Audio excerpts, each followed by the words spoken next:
Hey everyone, welcome back to Auto Repair.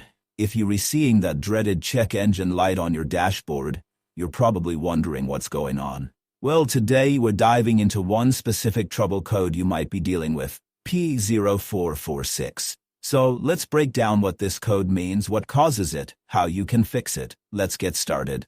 P0446 is a diagnostic trouble code, or DTC, that stands for EVAP System Vent Control Circuit Malfunction. This code specifically points to a problem in your vehicle's Evaporative Emission Control system, or EVAP for short.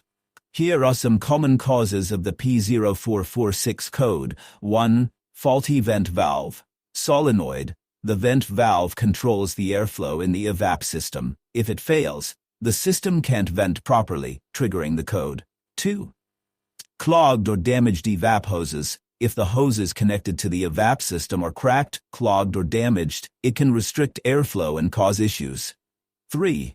Faulty charcoal canister. The canister stores the gasoline vapors. If it gets damaged or worn out, it could impact the EVAP system. 4. Electrical issues. Problems with the wiring or connectors in the vent control circuit can also lead to the P0446 code.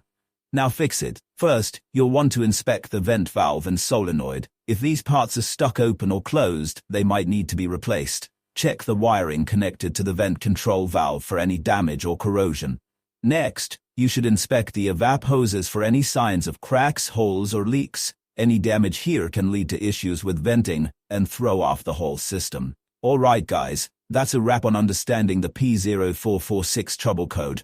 Remember, the EVAP system is crucial for keeping your car running clean and green, so getting this issue fixed will help your car perform at its best.